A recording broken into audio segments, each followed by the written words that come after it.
মনে হয় আস্তে আস্তে বাজারের দায়িত্ব আমারই ঘাড়ের উপরে পড়তেছে। তো বৃহস্পতিবার দিন আমার হাজব্যান্ড আমাকে বলে যে শুক্রবার দিন তুমি আর আমি মিলে হচ্ছে আর কি বাজার করব।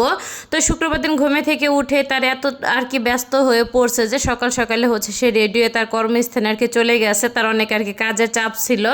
যাই হোক পরে কি আর করা, তো টাকা দিয়ে গেছে ছেলেকে নিয়ে হচ্ছে আর কি বাজারের থেকে হচ্ছে বাজার করে নিয়ে আসলাম। আর এখন থেকে ভাবতেছি যে মাছ মাংস হচ্ছে প্রতি সপ্তাহে সপ্তাহে আর কি কিনবো, কারণ একবারে মাছ মাংস ফ্রিজে রাখলে দেখা যাচ্ছে মাছ মাংস বাচ্চারাও খেতে চায় না, নিজেদেরও আর কি ভালো লাগে না। যাই হোক আর এখানে কিন্তু হচ্ছে রুই মাছ আনছি দুইটা, এবং হচ্ছে আর কি বড় সাইজে দুইটা আর কি তেলাপিয়া মাছ আনছি। আর সেই সাথে হচ্ছে আরও সুন্দর এক জোড়া হচ্ছে কবুতর নিয়ে আসছি, একটু পরে হচ্ছে আর কি আমি দেখাবো। তো মাছগুলি কিন্তু একদমই আর কি ফ্রেশ ছিল, একদমই হচ্ছে তরতাজা, একদম আর কি পানির ভিতর থেকে উঠে আর কি মেপে হচ্ছে দিছে। যাই হোক আর এই তো দুইটা হচ্ছে কবুতরের বাচ্চা আর কি আনা হয়েছে। তো বাসার আর কি সবাই হচ্ছে কবুতরের মাংস খাইতে চাইতেছিল, তো ভাবলাম আর কি যাতে হাতের নাগালে পড়ছে তো দুইটা আর কি কিনে নিয়ে যাই।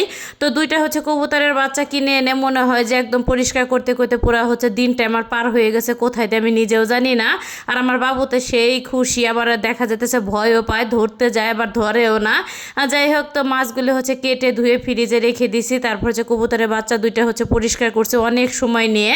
তো পরিষ্কার টরিষ্কার করে মনে হয় যে আসরে আজানের পরে হচ্ছে আর কি রান্না করতে আসছে দুপুরে রান্না। আর এখানে ফার্স্টে কিন্তু হচ্ছে আর কি আলুগুলো আমি ভেজে নিতেছি, যেহেতু আর কি মাংসর সাইজ হচ্ছে ছোট ছোট, এর জন্য খুবই ছোট ছোট সাইজের হচ্ছে আর কি আলু কেটে হচ্ছে সুন্দরভাবে লাল লাল করে আর কি ভেজে এখন আমি তুলে নেব।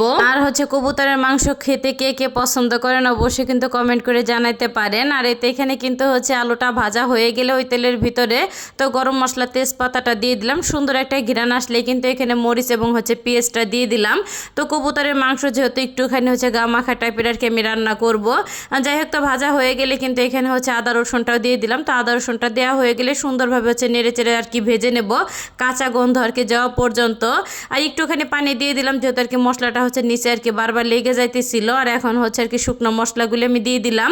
আর এখানে জিরা ধনিয়া তারপরে হচ্ছে হলুদের গুঁড়া এবং হচ্ছে মরিচের গুঁড়া। তো খুবই কিন্তু কম মশলা দিয়ে হচ্ছে রান্না করব, অতিরিক্ত কিন্তু শুকনো মশলাটা আর কি আমি দেই নাই। আর এতে মশলাটা কিন্তু কষানো হয়ে গেলে তো মাংসটা কিন্তু হচ্ছে দিয়ে দিলাম, ধুয়ে রাখা হচ্ছে মাংসটা এখন দিয়ে সুন্দরভাবে হচ্ছে নেড়ে চেড়ে মিশিয়ে তো ঢাকনা দিয়ে কি ঢেকে তো বেশ কিছুক্ষণ কিন্তু আমি হচ্ছে রান্না করে নেব।